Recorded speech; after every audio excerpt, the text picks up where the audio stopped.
Assalamualaikum warahmatullahi wabarakatuh, Ibu.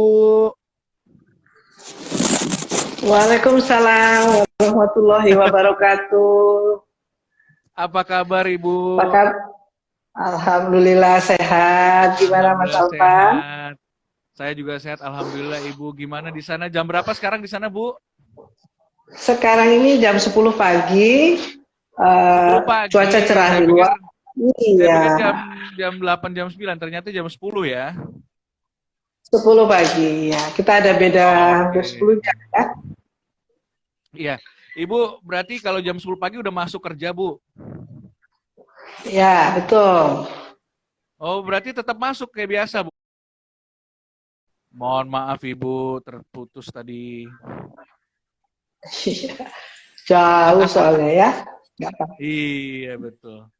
Baik, Ibu. eh Kita nih penasaran banget nih KBRI di sana seperti apa. Boleh nggak Bu kita muter-muter lihat-lihat KBRI gimana? Oke, Oke, kita mulai dari sini ya. Ini kita Ya, berada di lobi dari KBRI. Begitu buka oh pintu, lobinya. kita langsung ke lobi KBRI. Nah, ini ada beberapa benda seni, kemudian ada apa? Bukan pajangan, sampel-sampel dari produk Indonesia yang sedang dipasarkan di sini. Dan yang Oh gitu, terutama apa aja tuh Bu? itu ada benang ya, ada produk-produk alas kaki, ada makanan, kerajinan Oh, juga. iya iya iya Nah, iya di iya. Iya. pertama kita juga lihat ada bendera, tiga bendera di sini, bendera Argentina, Uruguay dan Paraguay.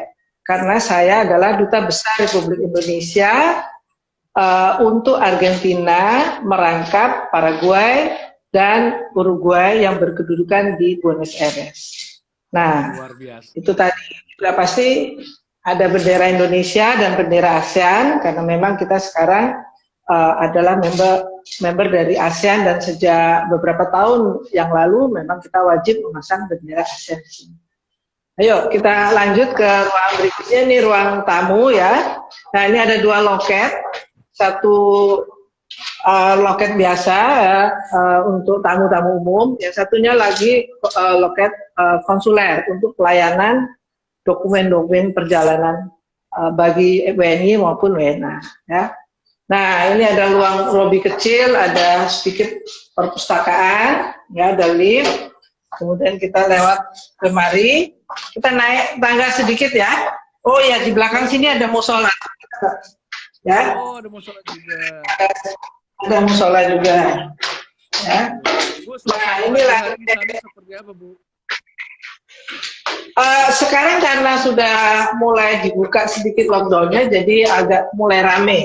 Tetapi sebelumnya ya, Oh, jadi Mas Alvan ini adalah ya. ruang terbuka kita untuk santai-santai. Kita bikin ada taman kecil, kemudian ada dapur, Mm-mm.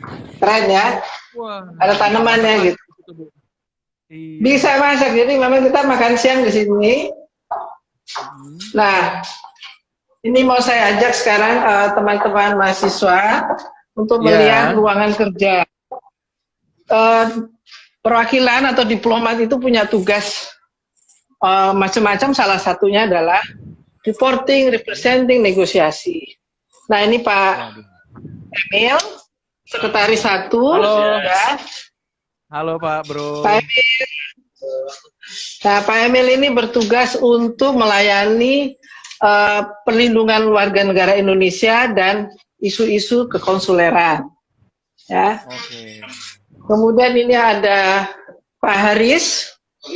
Pak Haris ini sekretaris satu untuk Pak Faris. untuk isu politik. Apa kabar Pak Haris? Itu politik di tiga negara akreditasi, jadi penuh dia kerjaannya. Wah, Kemudian luar biasa. di sini ada ruang untuk pejabat Pensosbud. Pak Ya. Pensosbudnya lagi pegang kamera, Pak Aji. Dan di sini ada Pak Imad, ya, sekretaris buah, ya, yang Waalaikumsalam Pak Imad, salah. Dia nggak dengar Pak Alvan, maaf ya.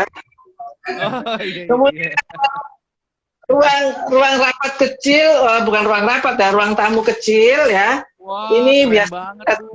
tamu-tamu ya, ya, Asik asik dan asik ruang rapatnya. pemandangannya langsung keluar gitu. Hmm. Bukan ruang rapat, ini ruang tamu kecil. Jadi kalau Oh, kita ruang terima tamu tamu. harus Hmm. ya. Nah, kita naik tangga lagi ya. Jadi ini memang walaupun ada lift, Tiga, tapi saya tiga lantai, selalu Bu. membiasakan naik 3 lantai ya. Membiasakan diri untuk naik tangga Ibu nggak pernah naik gitu lift ya. ya? Jarang lah Pantes, ya. Nah, pantes Ibu bugar terus ya. Sehat, Ibu. ini ruangan saya, ruang duta besar. Ya, Wah, duta besar, ruangan juga nuansanya kayu. besar. Ya, lebih besar lah dari staf kan gitu. Iya, iya, Yang iya. membedakan Keren, keren. yang membedakan adalah di ruangan ini ada lambang-lambang negara, ada bendera, ya. Sementara di ruang staf tidak ada, gitu. Ya, Wah, ini udah kayak nggak di usah film-film action nih, Bu. Keren, Bu. gitu ya. Nah, di atas kalau kita kita ke atas itu ada aula ya, tapi kita mungkin nggak perlu ke Iya, sana. Kita oke. bisa bertemu dengan masyarakat Indonesia dan juga Iya. untuk latihan-latihan kesenian, gamelan bagi warga Oh, ada setempat. gamelan juga. Ada gamelan ya. Malah yang main tuh Oh. orang-orang asing. Oh Yang iya, main itu orang itu Arab. Ya. setiap kapan, Bu? Gamelannya, Bu? Setiap hari Sabtu malam mereka punya Wah, punya grup keren. ini dan sudah manggung di mana-mana ya. Keren, Ya. keren, Nah, keren. ini Ada berapa anggotanya tuh, Bu? ada 20 lebih ya. Nah, ini saya 20 mau lebih. kenalkan Pak Vicky. Pak Ini Vicky. Pak Vicky. Hai Pak Vicky. Halo, Pak Vicky. Pak Apa kabar, Pak Vicky? Selamat malam. Pak Vicky ini kepala kanselerai, kepala stafnya lah kalau di angkatan gitu ya. Tapi beliau juga Weh. konselor dan ekonomi ya. Gitu. Wah, Salam mantap nih kenal. Pak Vicky. Terima Nah, kasih, Pak sekarang Vicky. kita masuk ke ruang rapat. Nah, ini ruang rapat cukup besar ya. Wah, Ada keren ruang meeting rapatnya. Hmm. ya, dan sekarang kita bikin semacam apa ya istilahnya di sini ya, ruang untuk Studio webinar. mini, studio mini bukan? Nah, studio mini, ya. Studio mini karena Studio mini. kita melihat nanti ke depannya cara kerja kita akan ada perubahan, ya. Oh Jadi ya, gimana, kita Bu? mulai persiapkan, ya. Ya perubahannya tentu saja kita work from home, ya. Kita nggak bisa melakukan pertemuan offline lebih sering, ya. Jadi kita mulai memanfaatkan lah, mempersiapkan diri, gitu. Kalau boleh tahu, Bu, ini sekarang keadaan di sana menjalani Ramadan saat lockdown di Argentina sekarang tuh gimana, Bu ya? Sebetulnya ya kalau kita lihat masyarakatnya di sini itu sangat patuh ya terhadap kebijakan lockdown. Karena apa? Karena memang pertama mereka menyadari bahwa ini untuk kepentingan mereka sendiri. Tapi yang kedua yang juga lebih saya lihat bedanya dengan banyak negara lain adalah enforcement-nya itu sangat kuat di sini karena pelanggaran terhadap kebijakan lockdown ini ada sanksi hukumnya dan sanksi hukumnya itu hukum pidana. Betul. Oh, langsung pidana. Nah, langsung pidana karena di dalam undang-undang hukum pidana mereka itu ada pasal-pasal yang mengatur, salah satunya antara lain berbunyi mereka yang dengan sengaja menyebabkan penularan penyakit berbahaya bisa dikenai sanksi pidana. Terus ada pasal lagi yang mengatakan mereka yang melawan kebijakan otoritas untuk mencegah penularan penyakit berbahaya juga bisa dikenai pidana. Nah, inilah yang menurut saya enforcement yang sangat kuat karena memang sudah didukung oleh undang-undangnya sendiri. Jadi tertib gitu, ya, Bu, Mas Alfian. masyarakat di sana. Eh, Sebetulnya kalau dibilang tertib juga enggak juga ya, karena kita kan makhluk sosial. Ya, sebagai makhluk Ya. sosial tentu saja ketika kita harus dipaksa tinggal di rumah itu tentu ada pemberontakan di sana sini. Ya, apalagi kalau boleh saya cerita tentang Argentina dengan ibu kotanya Buenos Aires ya. Ketika pandemi itu diumumkan oleh WHO, Argentina itu di belahan bumi selatan sedang musim panas.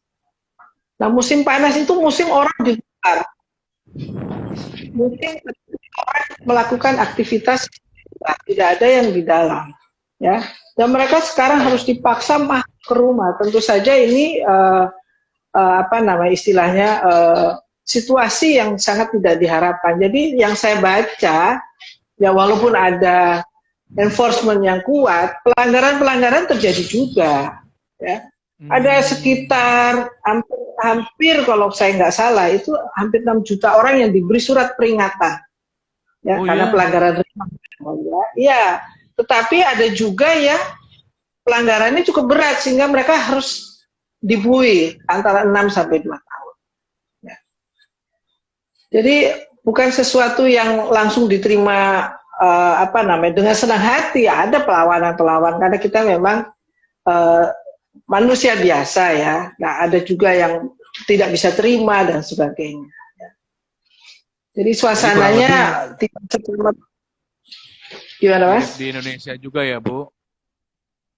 Ya, kita kan di mana-mana makhluk sosial ya.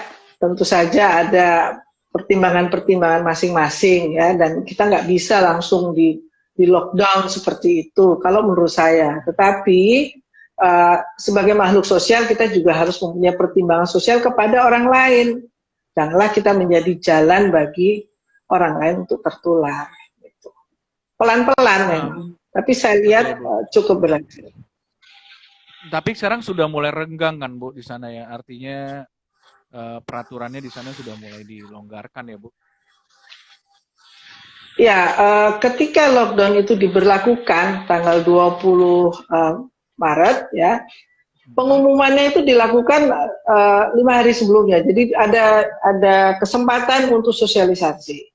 Kemudian lockdown itu diperpanjang sampai 4 kali, ya kan? Hmm. Jadi diperpanjang, kemudian dilihat situasinya. Masih diperlukan lagi, diperpanjang lagi, diperpanjang lagi. Dan lockdown ini berlaku nasional, ya. Tetapi setiap pemerintah daerah diberi keleluasaan untuk melakukan assessment terhadap situasinya yang dihadapi daerah masing-masing. Seperti itu. Untuk Jadi warga Indonesia di sekarang sana memang gimana, sudah Bu? warga Indonesia di sana alhamdulillah semua tidak ada yang tertular. That's good. Saya bersyukur sekali ya Alhamdulillah. karena ya begitu kita ada uh, lockdown dan pandemi seperti ini, kita langsung reach out, kita kontak semua WNI satu persatu, kita tanya situasi mereka, ya ada kesulitan apa dan itu dilakukan setiap minggu. Kita kontak terus Hmm. mereka setiap minggu. Kita WhatsApp grup. Ada ABK yang ada di kota lain ya, misalnya sampai puluhan ABK. Mereka tuh datang dan pergi. Nah, tiap kali mereka datang, kita ada yang baru datang apa tidak ada. Punya WhatsApp apa enggak Iya. punya. Masukkan dalam. Dan kita pantau, kita tanyakan kondisi mereka. Ada keluhan, ada sakit atau apa. Jadi kita memang selalu berusaha untuk preemptif ya. Jadi jangan sampai sakit dulu baru kita tahu gitu. Kalau Ibu sendiri waktu Gitu Mas Safan. tahu di situ ada lockdown, Ibu sendiri sebagai duta besar, rasanya gimana, Bu? Apakah sempat panik atau bagaimana, Bu? Mungkin bukan panik ya, tetapi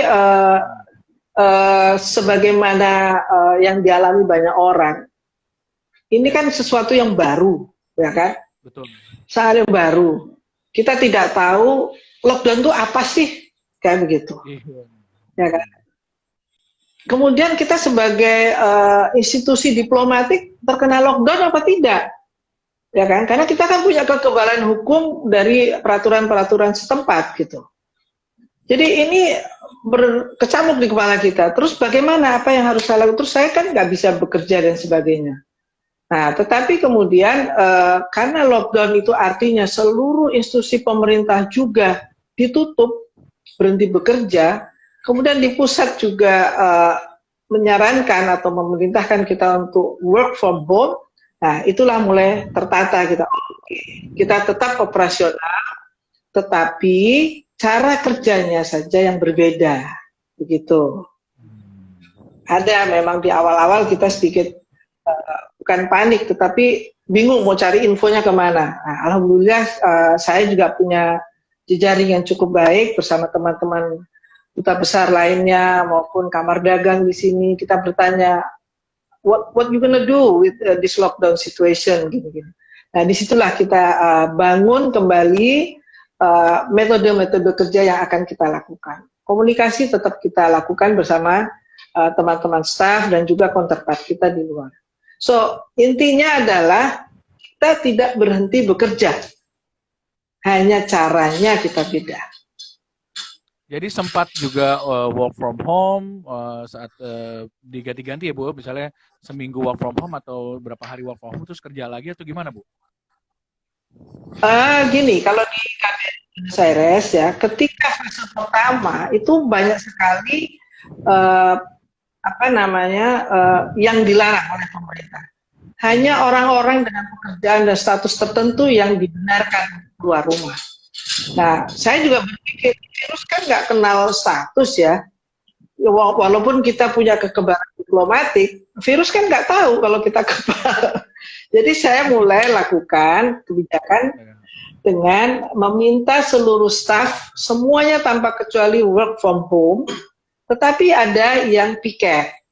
Nah, yang piket pun kita minta untuk stay di KBRI.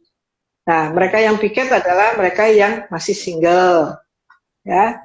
Nah, yang piket diplomatnya juga yang punya mobil, jadi mereka tidak harus naik kendaraan umum. Itu kita gilir selama 2 minggu pertama. Sukses, diperpanjang masih kita melakukan metode yang sama. Nah, ketika sudah masuk bulan kedua ini, kita sudah mulai lihat penurunan kasus dan sebagainya. Oke, lockdown juga sudah mulai dilonggarkan. Saya minta seluruh home staff mulai bekerja, masuk ke kantor, tetapi dengan melakukan social distancing, protokol kesehatan dengan masker, itu tetap harus kita patuhi. Cuci tangan, disinfektan, di mana-mana kita taruh disinfektan sekarang. Ya. Jadi memang kita harus berubah, Mas. Iya. That's the key. That's the key. Nah, Bu, kan sekarang lagi Ramadan nih suasananya, Bu. Kalau di sana Ramadan itu berapa jam sih, Bu? Nah, jalan puasa itu berapa jam sih? Beruntunglah orang-orang yang beriman di sini, Pak Salvan. Karena kenapa tuh, Bu? Sebentar ya. Saya katakan sebentar, karena kita di belahan bumi selatan ini sedang masuk musim dingin. Nah, kalau musim dingin, matahari itu sebentar sekali munculnya, ya. Oh gitu. Gitu. Subuh saja sekarang sudah jam 6, subuh itu jam 6.15, baru masuk subuh. Ya, kemudian maghrib itu jam 6 teng. Oh iya, cepet banget berarti. Cepet, kita sahur jam 5 saja masih cukup waktu seperti itu. Masih keburu ya, Bu. Nah, itu tapi artinya kan kita harus diminta ibadah lebih banyak lagi. Betul. Ada positifnya juga. Bu, ini kan karena kita berhubung judulnya adalah Denyut Nadi Negeri Tenggo. Nah, ini saya pengen tahu banget nih, Bu. Di sana denyut nadinya kayak ekonomi dan sektor-sektor lainnya tuh gimana, Bu? Pas sedang terjadi COVID ini di sana, apakah di sana ada juga usaha-usaha yang tetap jalan atau mungkin memang sebenarnya nggak ada masalah di sana kalau untuk usaha-usaha, gimana, Bu? Gini ya, Mas Alvan ya, boleh saya cerita sedikit tentang boleh, Bu. Kota Buenos Aires sendiri ya. Kita mungkin pernah dengar bahwa Buenos Aires itu kota yang didesain khusus dan disebut sebagai Paris Fund Latin America.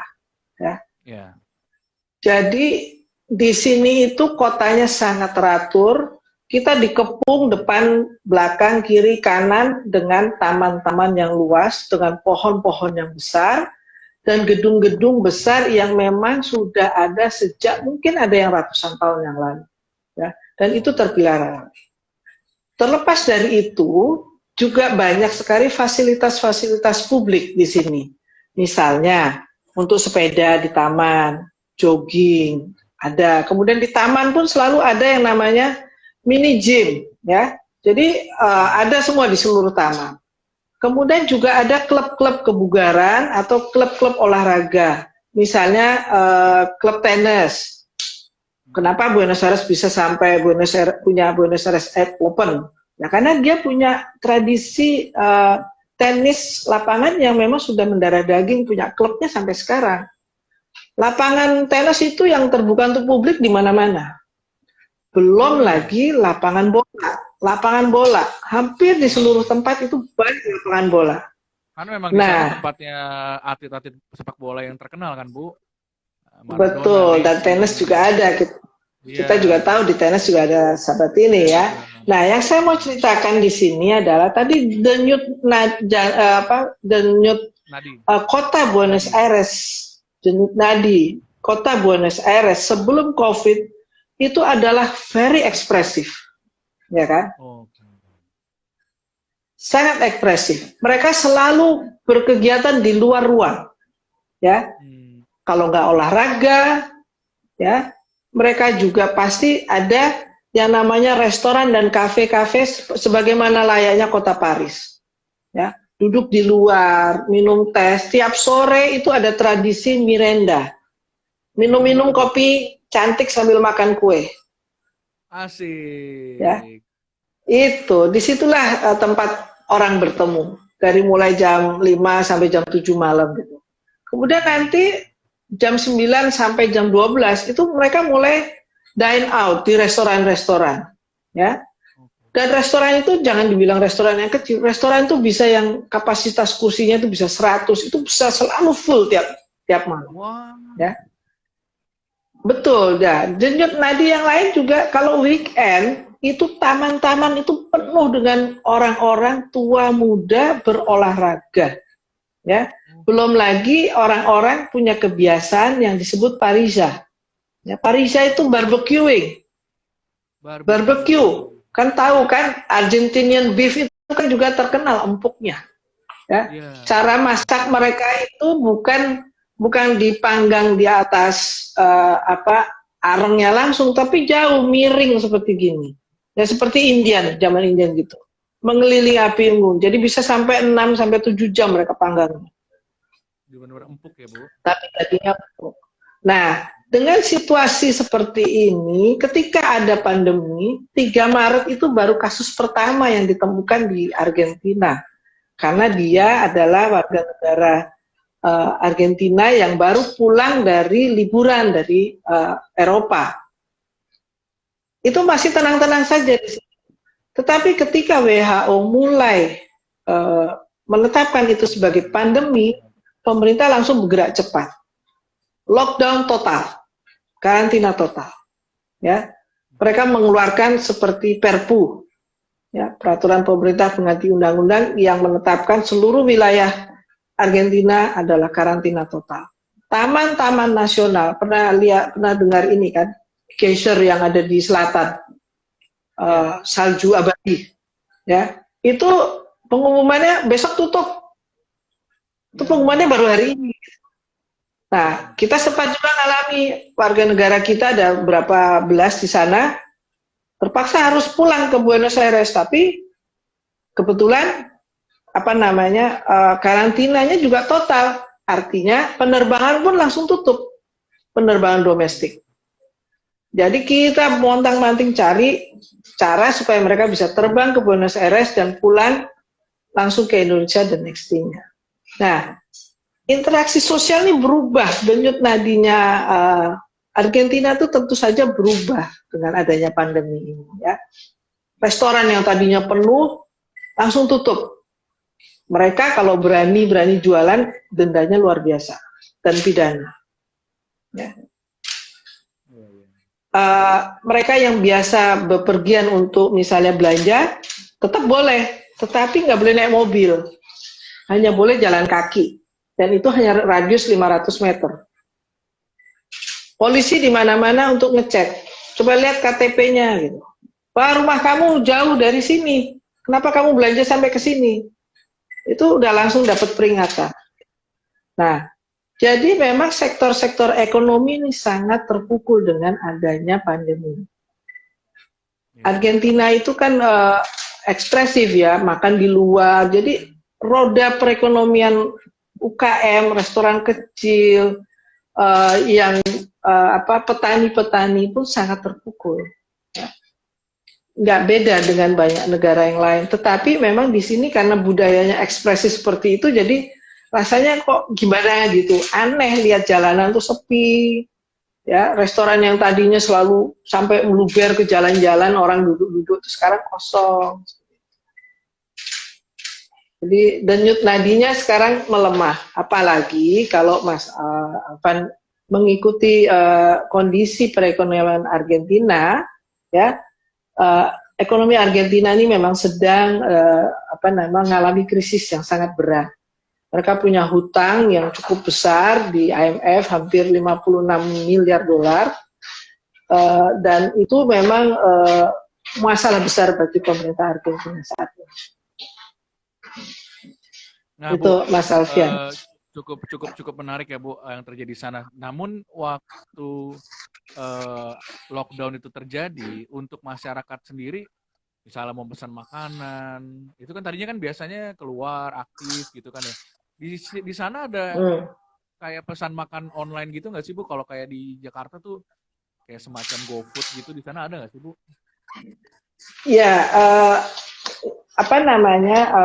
industri kreatif dan digital di sini juga cukup maju, mungkin paling maju di Amerika Selatan ya.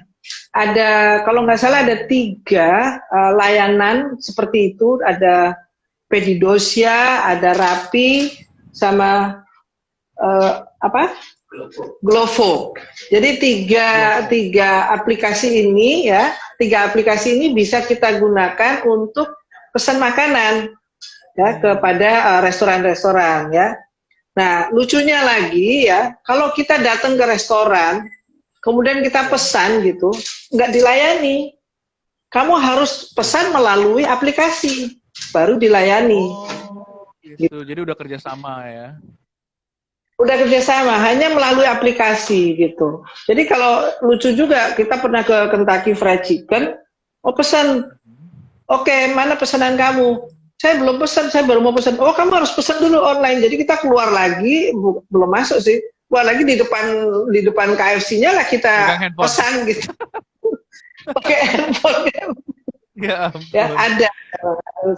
Tetapi sama sekali tidak boleh ke itu ketika awal-awal ya, fase pertama kedua. Tapi sekarang kita boleh ke sana, terutama yang untuk kopi dan sebagainya itu, walaupun kafenya masih ditutup, nggak boleh dine in, tapi kita boleh beli kafe langsung bawa pergi seperti itu, beli kopi langsung bawa pergi, udah boleh. Gitu. Kalau karena ibu-ibu kan mulai banyak. Gimana tuh, Bu?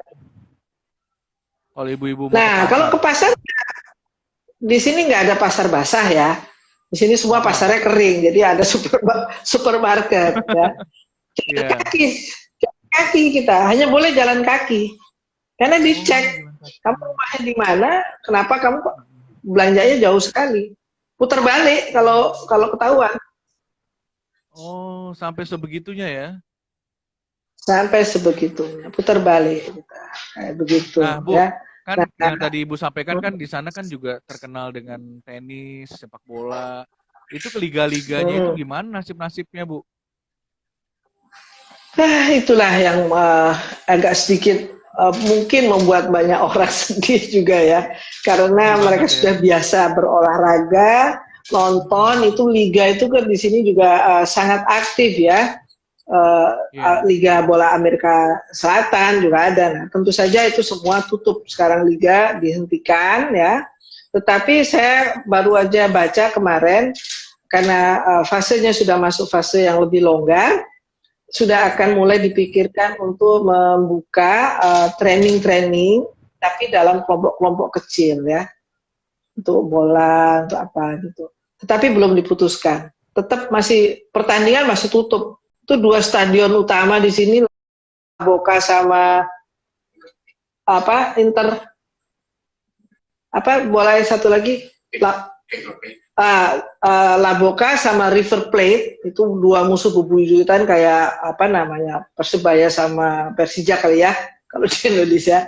Itu juga tutup stadion besar itu. Padahal kalau udah mulai kompetisi itu ya ampun, yang nonton selalu penuh. Selalu. Nah, kalau tango di sana gimana, Bu? Penari tango di sana. Kan di sana terkenalnya dengan penari tango. Apakah mereka tetap cari cara untuk menghibur dengan online atau bagaimana, Bu? Itu kok saya nggak lihat ya mereka menghibur dengan online kayak gitu, Tim. Karena tango itu kan mereka dansa dengan pasangannya, mungkin tidak tinggal, bukan keluarga atau apa. Berarti kan berdekatan nanti dansanya itu. Kalau lihat dansa tango itu kan close contact ya. Nah itu mungkin juga tidak disarankan sekarang ya. Itu juga yang kehilangan juga, karena biasanya kita kalau duduk di kafe itu pasti ada yang nari tango depan kita kayak gitu ya. Oh, gitu. Pasti ada yang nari tango. Nah sekarang nggak ada lagi, jadi entertainment di sana juga ngedrop ya, Bu, turun ya, Bu. Drop.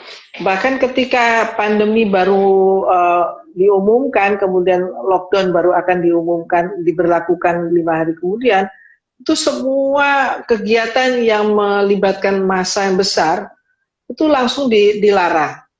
Nah, banyak sekali pertunjukan-pertunjukan internasional itu langsung batal, walaupun tiketnya udah manis terjual.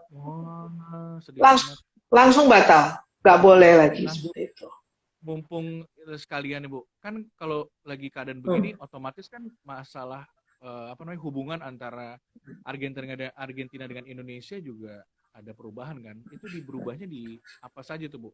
Apakah hubungan bilateralnya dari sisi ekonominya atau mungkin perubahannya sangat signifikan atau bagaimana, Bu, dari sisi hubungan antara Argentina dengan Indonesia? Kalau hubungan bilateral saya rasa nggak berubah ya. Kita punya hubungan bilateral yang sangat kuat, nggak berubah. Dengan Argentina sangat kuat.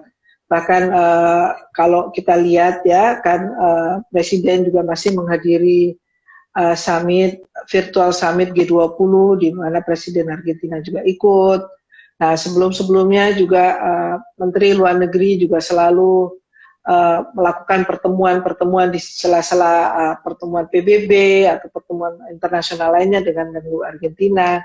Jadi hubungan bilateral tidak berubah, ya, tetap kuat. Bahkan saya kira justru di masa-masa pandemi seperti ini kita bisa lebih melihat kembali ya apa yang bisa dikerjasamakan dengan Argentina. Itu satu. Yang kedua, memang kalau disebut ada perubahan, tentu saja karena pandemi itu membuat sektor bisnis, semua sektor usaha itu berhenti. Nah, ini tentu berakibat kepada hubungan perdagangan kita. Ya. Nilai ekspor impor kita pasti terpengaruh. Karena apa? Karena tidak ada transportasi yang melayani, ya. Kemudian produsennya juga mungkin harus berhenti karena mesti harus stay home, ya. Nah, ini tentu saja berpengaruh sangat besar kepada hubungan perdagangan Indonesia dengan Argentina. Ya. Nah, Bu, kalau untuk pelajar Indonesia di sana, keadaan sekarang seperti apa, Bu, pelajar Indonesia di sana? Sekolahnya dengan online atau pelajar Indonesia atau pelajar Argentina? Ada dua nih ya. Saya mau bicara dulu tentang pelajar Argentina di sini ya. Boleh, Bu. Mahasiswa atau SMA dan sebagainya. Begitu ada karantina, total lockdown, tentu saja langsung semua sekolah tutup. Universitas juga tutup. belum ada yang namanya waktu itu sekolah online, tetapi tutup karena pada waktu itu kita belum tahu nih sampai berapa lama. Diharapkan kan mungkin lah sebulan saja, mungkin kayak gitu kan. Nah kebetulan juga pada waktu itu bulan Maret itu anak-anak baru mulai masuk sekolah setelah libur musim panas yang sangat panjang, hampir 3 bulan mereka libur ya. Mereka baru libur dan baru mulai masuk, baru seminggu 2 minggu masuk, kemudian langsung ditutup lagi, libur lagi. Jadi tetapi kan nggak boleh keluar ya. Nah ketika ditetapkan untuk sekolah-sekolah tutup, masalah yang muncul berikutnya adalah terus siapa yang jaga anak-anak di rumah ya kan? Karena sebagaimana Mas Alvan tahu di masyarakat Barat itu kan kalau anak sekolah, ibu bapak juga bekerja kan? Nah inilah jadi masalah. Kemudian muncullah yang istilahnya work from home. Jadi mereka yang anak-anaknya kena lockdown harus belajar dari rumah juga bisa tinggal atau bekerja dari rumah seperti itu. Nah sampai sekarang belum ada kebijakan yang membuka kembali sekolah. Walaupun fasenya sudah masuk fase 3 dan 4, mulai ada diskusi apakah nanti akan dilakukan dual metode belajar, offline dan online. Offline tentu saja dalam seminggu mungkin 2 atau 3 kali bertemu di sekolah, tetapi selebihnya menjadi online kembali. Tapi ini belum diputuskan. Ini masih wacana, saya bacanya seperti itu ya. Nah, tentang pelajar Indonesia di Argentina, saya sangat menyayangkan bahwa hampir tidak ada pelajar Indonesia di sini ya. Karena apa?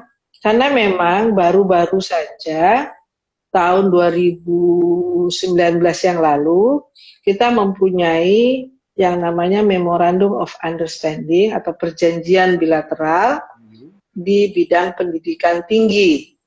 Nah, salah satu yang diatur di dalam MOU itu adalah pengakuan terhadap ijazah sekolah menengah. Ya. Artinya kita mengakui ijazah sekolah menengah Argentina dan Argentina mengakui ijazah sekolah menengah kita. Sehingga ketika nanti ada yang ingin kuliah dari Indonesia di Argentina, mereka ijazahnya diakui, sehingga nanti ketika lulus mereka bisa mendapatkan ijazah sarjananya karena ijazah SMA-nya sudah diakui. Sebelumnya tidak seperti itu. Ada yang sudah sekolah di sini, tapi ternyata ketika mereka sudah selesai kuliah, mereka nggak bisa diwisuda, nggak bisa dapat ijazah, walaupun ilmunya dapat. Nah, mudah-mudahan karena ini baru ditandatangani tahun lalu ya, kita berharap akan banyak mahasiswa Indonesia yang mau belajar di sini. Karena kuliah di sini buat orang asing ada kuotanya dan itu kuliahnya gratis. Kalaupun bayar itu murah. Nah, selain itu institusi perguruan tinggi di sini itu termasuk yang cukup baik di ranking dunia. Misalnya Universitas Buenos Aires itu ranking 73 dunia. Ya, universitas yang sudah berdiri ratusan tahun dan itu ranking 73 dunia. Banyak yang bisa dipelajari dari sini. Apalagi di sini bahasa pengantarnya itu bahasa Spanyol. Salah satu bahasa PBB. Jadi nilai tambahnya banyak. Jadi mahasiswa Budi Luhur bisa dong magang di sana, Bu? Nah, itu yang saya inginkan. Universitas Budi Luhur, kalau mau bisa nanti saya sister university, ya sehingga ada exchange, ya di mana kreditnya bisa langsung diakui juga. Misalnya 1 semester di Argentina, ya itu bisa diakui sebagai mata kuliah yang juga dihitung angka kreditnya di Indonesia oleh Budi Luhur. Bisa, ayo saya bantu. Baik, saya malah senang nih kalau Universitas Budi Luhur juga banyak beberapa jurusan yang bisa dikaryakan untuk magang di sana sepertinya, Bu. Nah, itu. Di sini desain sangat kuat, IT juga kuat, Bisa. pertanian sangat kuat, ya, agribisnis sangat kuat, ya. Metalurgi, kedokteran juga sangat kuat di sini. Sama yang pasti di sana juga pariwisata juga kuat ya, Bu. Nah, pariwisata di sini modalnya sangat bagus, ya, Iya. karena banyak sekali objek-objek wisata. Tetapi kita lebih kuat, Mas, karena kita punya talenta-talenta orang-orang yang sudah punya apa namanya istilahnya ya, ilmu manajemen pariwisata lebih baik. Services di Indonesia jauh lebih baik kalau menurut saya. Menarik sekali, Bu. Ini sepertinya nanti jangka panjangnya kita harus betul-betul ada MOU dengan Universitas Budi Luhur, Bu. Siap. Kita tindak lanjut ini nanti. Nggak usah tunggu pandemi selesai ya. Kan kita bisa work from home, work from itu ya. Kita exchange saja ya draftnya. Nanti saya yang akan bawa ke sini menemui universitasnya yang cocok dengan Budi Luhur. Pasti bisa. Pasti bisa. Amin, amin, mudah-mudahan. Saya juga pengen banget ke Argentina, Bu. Siap, ditunggu ya, gitu. Bu, kalau di sana Ya. saya dengar kan ini katanya lagi cuacanya dingin ya, Bu ya. Itu boleh tahu sampai berapa ya, Bu, dinginnya? Berapa derajat? Nah, disitulah indahnya Argentina, karena di sini dinginnya tuh macam-macam. Lengkap dia. Argentina tuh punya semua cuaca, semua musim. Ada tropik di bagian utaranya, itu panas nggak keluar. Kalaupun musim dingin di kita lebih panas dari Indonesia, bisa sampai 40-an malah. Basah karena itu swamp area, hutan tropis dia juga punya karena berbatasan dengan Brazil kan. Iya. Itu di utara. Nah, tapi di selatan ekstrim dinginnya, ada salju abadi, ada geyser di sana. Ya, yang selalu tiap tahun tuh bisa runtuh saljunya dan itu suaranya seperti dentuman besar. Ya. Nah, di tengah-tengah ini ada subtropik kayak di Buenos Aires ini subtropik. Kalau winter itu nggak pernah minus, ya, nggak pernah minus. Dan nggak ada salju kalau di Buenos Aires, ya. Tetapi di selatan itu salju bisa sampai, kalau hujan salju bisa nutup sampai pinggang sampai selutut, ya, gitu. Nah, di bagian timurnya itu berbatasan dengan Chili, itu ada pegunungan Andes, ya, Patagonia. Wah, itu juga punya subsistem sendiri. Ya, musimnya, tanahnya dan sebagainya. Jadi lengkap nih Argentina ini untuk musim. Ya. Jadi, mau datang bulan apa saja tinggal milih. Asik. Bu, saya dengar Ibu suka bersepeda. Katanya pernah sampai bersepeda 30 km. Itu benar nggak sih, Bu? Sampai ke mana? Daerah Tigre itu ya, kalau nggak salah ya. Saya itu memang penyuka olahraga ya. Saya suka jalan, jogging, berenang, tenis meja. Dulu saya masih main tenis. Nah, ketika tinggal di Buenos Aires ini, saya betul-betul kepincut sama jalur sepedanya dia. Karena jalur sepedanya itu sangat cantik, melewati taman-taman, dari satu taman nyambung ke taman lagi, nyambung lagi, malah bisa ke tepi sungai, ya kan? Jadi mulailah saya bersepeda pelan-pelan, gitu kan, menikmati taman. Nah, pada suatu ketika ini beberapa teman duta besar, kebetulan bapak-bapak semua gitu, bilang kita biasa bersepeda gitu. Oh ya, saya mau ikut grup kamu dong. Benar, iya. Ayo kita ke Tigre katanya. Tigre itu adalah kota wisata kecil di tepi Sungai Paraná yang jaraknya sekitar 30 km gitu. Ya. Kapan kita mau ke sana? Oke, nanti bulan depan kalau cuacanya sudah lebih bagus. Nah, ketika saya sudah bilang saya mau ikut, kan malu nih kalau saya nggak jadi ikut. Jadi mulailah saya latihan, ya. Mulai dari bersepeda 2 kilo, 5 kilo, 15 kilo. Sampai akhirnya saya bilang, oke, saya sudah kuat bersepeda jauh. Memang saya akui nikmat sekali bersepeda itu ya. Kita sebentar aja kok ternyata udah sampai sini. Dan banyak sekali yang bisa dilihat kalau kita bersepeda ya. Itu juga cara yang terbaik untuk mengenal kota. Saya sebagai duta besar ya, kalau naik mobil kan, itu kan nggak bisa, kalau naik mobil kan bus-bus gitu. Ternyata ada daerah yang cantik, ada yang daerah yang kumuh, ada yang begini. Jadi saya bisa berhenti, melihat, mengamati, ya. Itu dengan bersepeda. Jadi betul memang saya termasuk orang yang suka bersepeda dan pernah 30 km. Baik Ibu, kembali lagi. Mohon maaf keputus lagi Ya, Bu. ya nggak apa-apa. Iya, jadi tadi saya kembali lagi ke sepeda tadi. 30 km itu berangkatnya aja apa pulang pergi tuh Bu? Itu berangkatnya aja.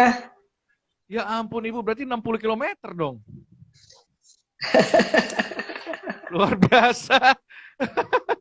Nggak kebayang saya tuh, Ibu kuat banget, hebat-hebat, luar biasa Bu. Sehat terus ya Bu ya. Amin, amin. Ya, Bu, salah satu cara untuk bisa berfungsi kan harus sehat ya. betul, amin, amin. Bu, ini kita boleh ya Bu masuk ke sesi pertanyaan Bu. Ini banyak banget teman-teman kita. Boleh, boleh. Iya, boleh, boleh. Boleh ya Bu. Ini ada yang nanyain kuliner Siap. di Indonesia di sana gimana Bu? Ya, yang Kuliner Indonesia di sana seperti apa Bu? sayangnya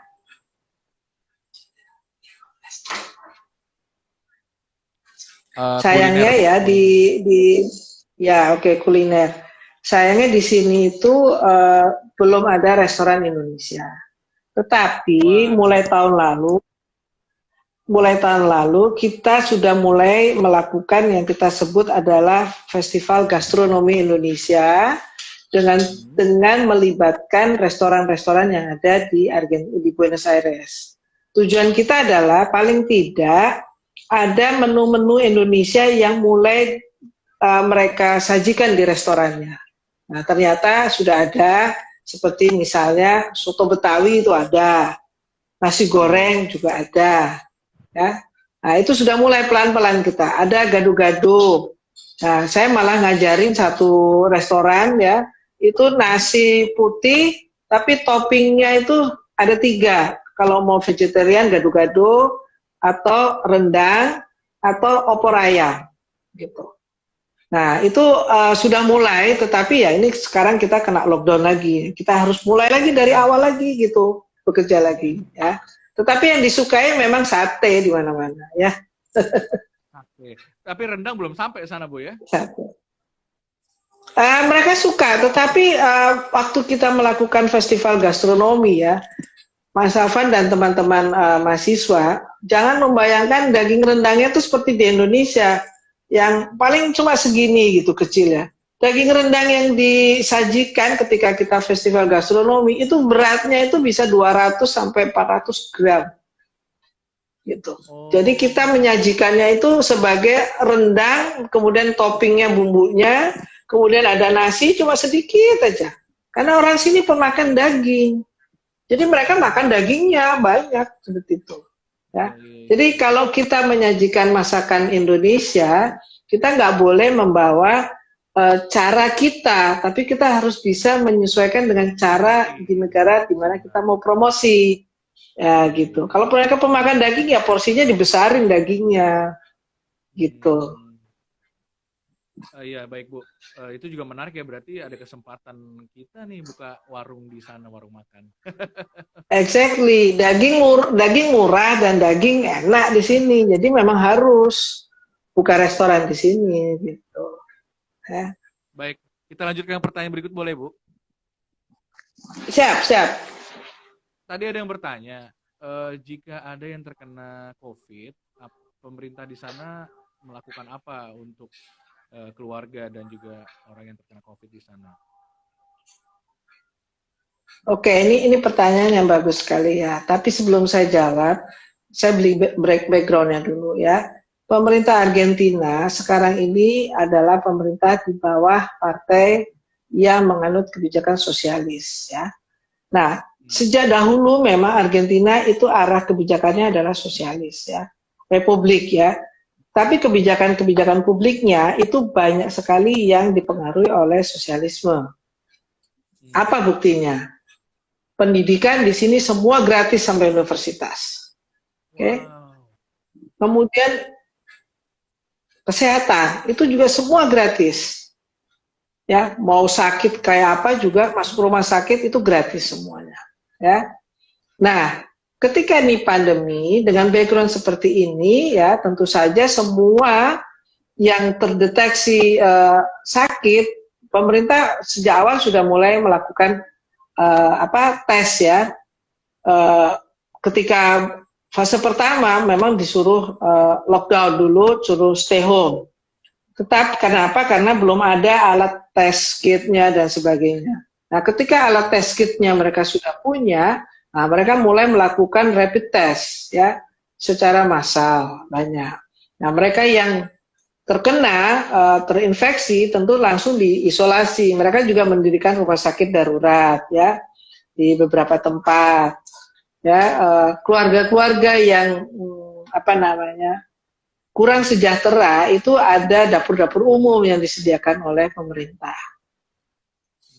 gitu. Dan juga pensiunan itu mendapat tambahan istilahnya santunan dari pemerintah, walaupun jumlahnya tidak banyak tapi ada tambahan, gitu,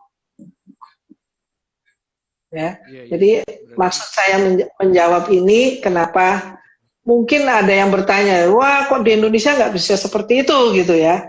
Nah, tentu saja setiap negara masing-masing punya struktur masyarakat yang berbeda, punya perangkat peraturan yang juga berbeda-beda, gitu.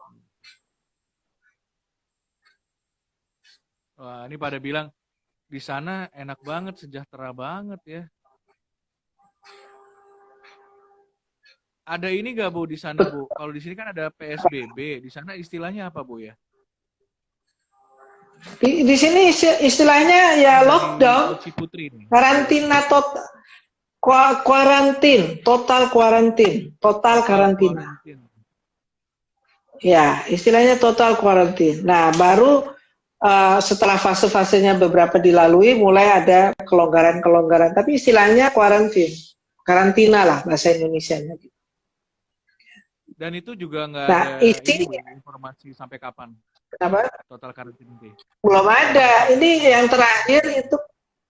terakhir kemarin kan sebetulnya sudah bisa dibuka tanggal 10 Mei, ya kan? Tapi dievaluasi dan sebagainya diperpanjang lagi sampai tanggal 24 Mei. Ya kan? Dari mulai 20 Maret itu. Nah, terus nanti kalau mau lebaran di sana gimana, Bu, ya? Kalau lebaran di sana itu keadaannya. Itulah kita harus berubah, ya. Beribadah itu tidak harus sesuai tradisi, ya. Yeah. Itu satu poinnya, ya. Tidak harus sesuai tradisi. Beribadah ya beribadah. Jadi ketika situasi memaksa kita untuk tidak melakukan tradisi, ya kita tidak perlu kecewa. Masih beruntung kita Muslim yang ada di Buenos Aires dan Argentina ini, itu ada masjid besar yang terbesar di Amerika Selatan, ya. Dan memang tahun-tahun sebelumnya kita menikmati sekali ketika bulan Ramadan, ada taraweh di masjid, buka puasa bersama di masjid, bahkan ada sahur bersama di masjid. Dan ketika Idul Fitri itu kita juga sholat id rame-rame di masjid, kemudian dibuka pas semacam taman ria di halaman masjidnya itu, karena halaman masjidnya besar sekali. Dan di itu mau makan apa saja gratis, ya. Itu tahun lalu. Nah, sekarang kita nggak bisa seperti itu lagi, karena ketika total karantina diberlakukan, seluruh fasilitas publik yang melibatkan massa harus tutup, termasuk masjid, gereja, itu semua tutup. Oleh karena itu, sampai sekarang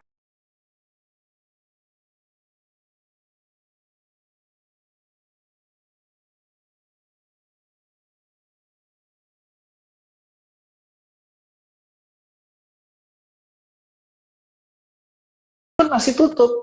Nah, kita nanti tentu saja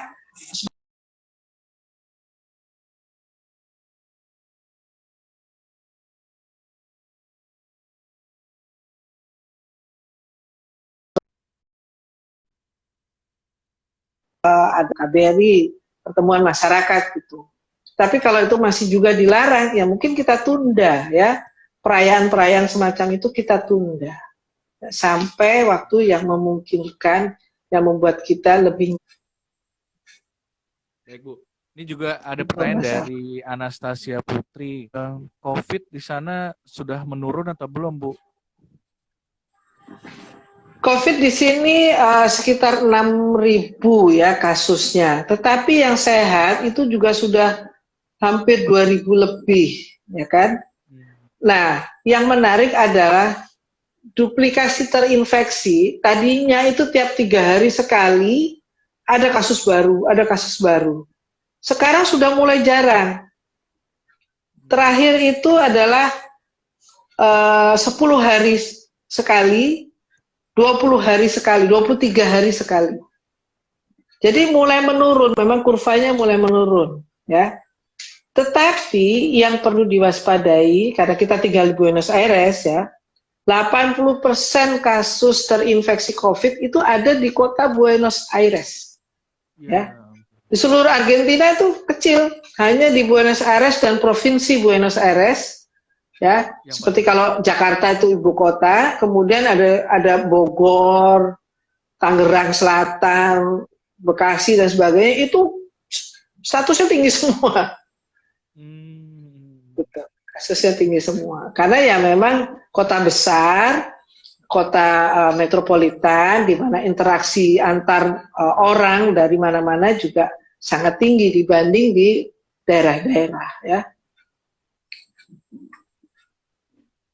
Itu yang tentang COVID. Tetapi yang menarik ya, pergerakan untuk menuju daerah di Argentina sejak karantina total diberlakukan itu sudah ada, yaitu dengan pelarangan penerbangan domestik, sehingga orang nggak bisa pergi ke kota-kota lain, harus tinggal di kotanya. Ya, itu yang mungkin membantu penyebaran itu tidak melebar kemana-mana.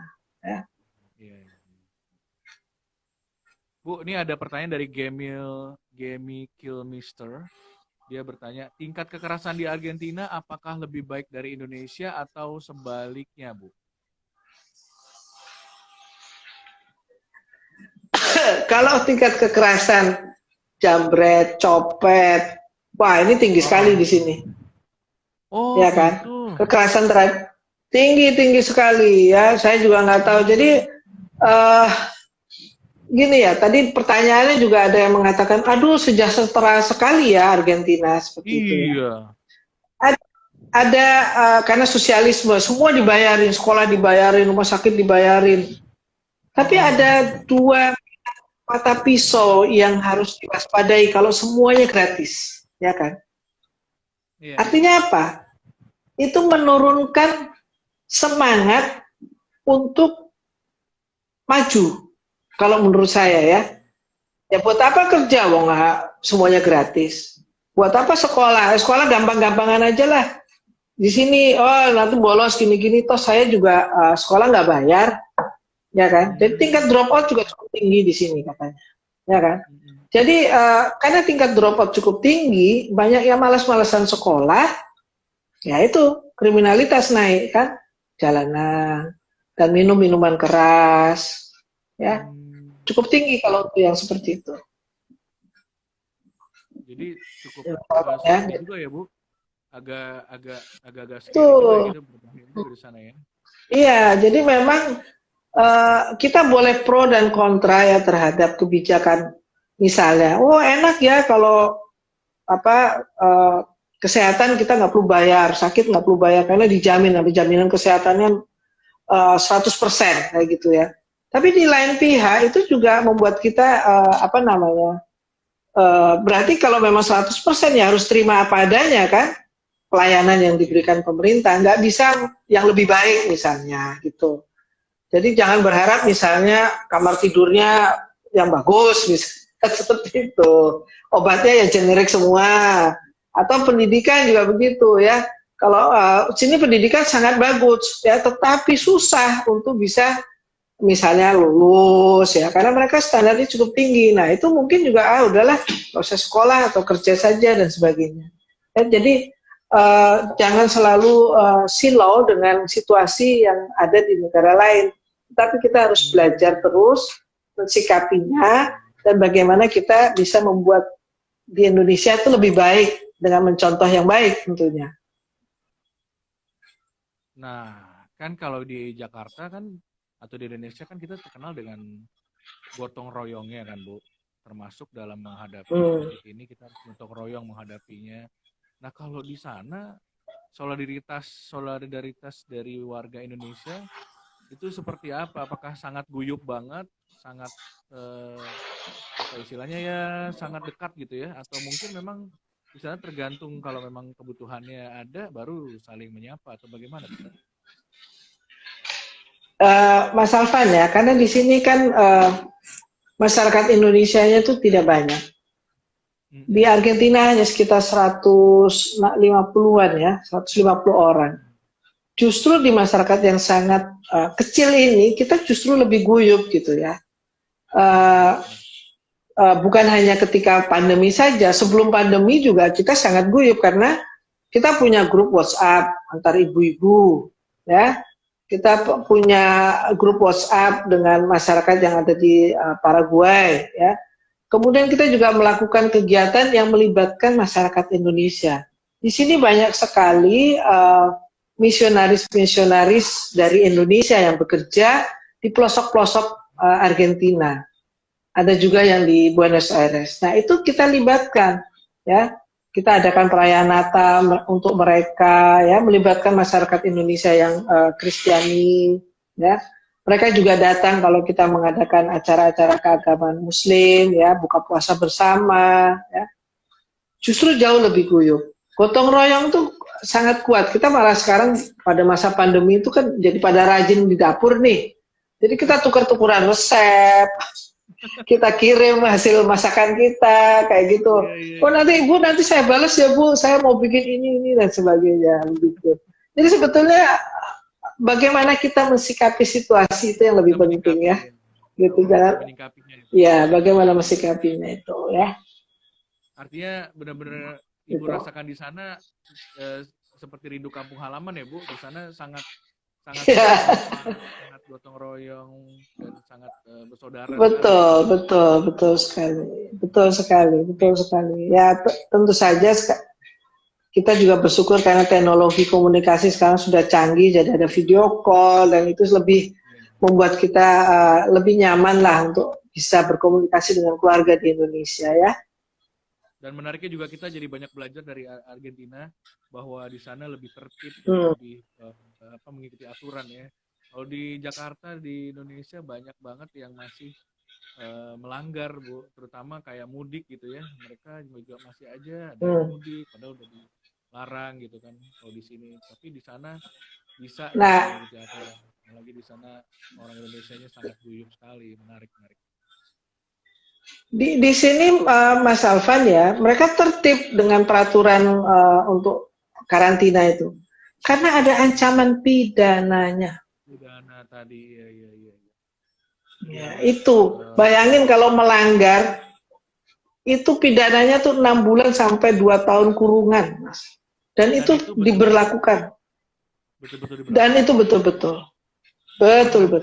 Ada 800-an orang yang sudah masuk kurungan kok. Masya Allah 800. Berarti luar biasa. Iya kan? Betul diberlakukan karena memang ada perangkat aturan yang memang sudah ada sejak zaman dahulu gitu. Bukan baru-baru aja gitu. Baik Bu, sepertinya waktu sebentar lagi sudah mau habis nih Bu. Nih Bu Ninik. Ini menarik banget sampai saya benar-benar berasa kesannya saya berada di Argentina nih. Soalnya banyak banget yang Ibu kasih tahu, bahkan Ibu lebih lengkap dibandingkan kita ngelihat di internet gitu ya. Ibu lebih banyak ngasih taunya. Nah, ini Bu, terakhir Bu, ada nggak Bu closing statement buat kita yang di Indonesia supaya kita bisa mencontoh seperti yang di sana gitu Bu untuk menghadapi pandemi ini? Sebetulnya ya yang patut dicontoh di sini adalah walaupun tadi saya bilang ada ancaman pidana, tetapi kesadaran mereka terhadap kewajibannya untuk melindungi orang lain itu sangat tinggi, ya. Mereka itu perlu kita acungi jempol dalam hal ini, ya, karena tentu saja misalnya salah satu jam 9 malam itu selalu ada acara pukul-pukul panci, ya kan? Itu adalah apresiasi mereka kepada tenaga medis, ya. Oh, gitu. Itu apresiasi setiap jam 9 malam tuh teng rame seluruh apartemen kayak gitu, ya. Ini menunjukkan bahwa ada tenaga medis, ada orang yang di luar sana yang perlu kita apresiasi karena mereka ada di tengah-tengah bencana itu sendiri untuk melindungi kita. Ya. Itu mungkin ya bisa dicontoh dengan cara-cara yang cocok dengan kita di Indonesia, ya. Saya lihat sudah banyak kita melakukan cara-cara yang baik juga, ya. Nah, hal yang lain juga adalah yang bisa ditiru di sini adalah memang kehidupan berubah, tetapi perubahan itu bisa kita lakukan kalau kita punya komitmen bersama-sama. Ya. Nah, komitmen itu berubah untuk menuju satu cita-cita bersama, itu yang harus terus-menerus kita sampaikan kepada semua orang, teman-teman dekat kita, keluarga kita, mungkin teman kuliah, teman kerja, tetangga, melalui jaringan medsos kita masing-masing. Sebarkanlah berita baik. Ya. Di sini juga begitu, ada gerakan untuk menyebarkan berita baik, bukan yang hoax. Jadi mungkin closing statement saya, denyut nadi kota Tenggo, negara Tenggo ini memang terkontraksi sekarang ini, ya, sangat terkontraksi. Tetapi yakinlah bahwa pasti bisa kembali lagi ke situasi yang baru, walaupun memerlukan perubahan dari kita. Itu Mas Alvan. Iya, baik. Ini sepertinya langsung ditanggapi sama rekan kita, Audi keren. Saran Ibu, masukan untuk Indonesia menghadapi pandemi ini, karena masyarakat Indonesia masih nggak disiplin dan egois, nggak punya tanggung jawab, kurang peduli terhadap orang lain. Tapi itu cocok banget sama Ibu yang sampaikan tadi, Bu. Artinya itu buat kami yang berada di Indonesia banyak belajar. Ternyata di sana sangat-sangat berbeda banget apa yang kita rasakan di sini, dan juga sangat kerjasamanya kelihatan banget sesama orang Indonesia dan sangat peduli terhadap satu dengan yang lainnya. Kita harus banyak belajar dari Ibu, orang Indonesia di sana dan juga orang Argentina di sana. Terima kasih banyak Ibu. Baik, Mas Alvan, satu lagi yang saya mau minta tolong, ya. Kalau mau belajar atau tahu lebih jauh mengenai Argentina, Paraguay dan Uruguay, ya ikuti medsos kita. Ini medsos kita nih mungkin, ini ada nih, ya, Facebooknya ada @KBRI Buenos Aires, Twitter, ya di sini nih Mas, ya. Oke, itu ada Twitter juga. KBRI Buenos Aires, kemudian websitenya juga melalui Kemlu.go.id, ya. Oke. Saya sangat senang nanti dapat masukan. Kalau ada yang mau bertanya atau belajar, barangkali bisa kita tindak lanjuti melalui medsos, gitu, ya. Baik Bu, baik, terima kasih. Kayaknya yang pertama kita harus itu dulu Bu, mahasiswa Budi Luhur harus berada di sana kayaknya. Siap, keren itu, keren. Baik. Sekali lagi terima kasih banyak Ibu Nini Kunariati dalam acara berbagi kurma kuliah Ramadan yang sangat bermanfaat untuk kita semua. Dan juga terima kasih untuk staf-staf di sana, Mas Aji dan kawan-kawan, terima kasih banyak. Sekali lagi kami banyak belajar dari Ibu dan semua yang ada di sana. Sekali lagi terima kasih. Bu, boleh nggak Bu tangannya begini Bu, sebelah kanan Bu. Sebelah kanan seperti saya gini. Terus kita ngomong salam budi luhur Bu, bareng-bareng. Salam budi luhur. Salam budi luhur. Salam budi luhur. Ibu, ada nggak Bu kalau bahasa Argentinanya sampai jumpa? Muchas gracias ya Bu. Nos vemos. Apa? Nos vemos. Las vemos. Las vemos. Salam budi luhur. Nos vemos. Nos Ya. vemos. Terima kasih Bu. Nos- Selamat berpuasa. Assalamualaikum Terima warahmatullahi kasih. wabarakatuh. Waalaikumsalam warahmatullahi wabarakatuh. Baik, terima kasih juga teman-teman semua yang udah ikutan berbagi kurma kuliah Ramadan bersama dengan Bultizen. Semoga ini bermanfaat buat Anda semua. Sampai bertemu lagi di lain waktu. Salam budi luhur dan selamat malam. Assalamualaikum warahmatullahi wabarakatuh.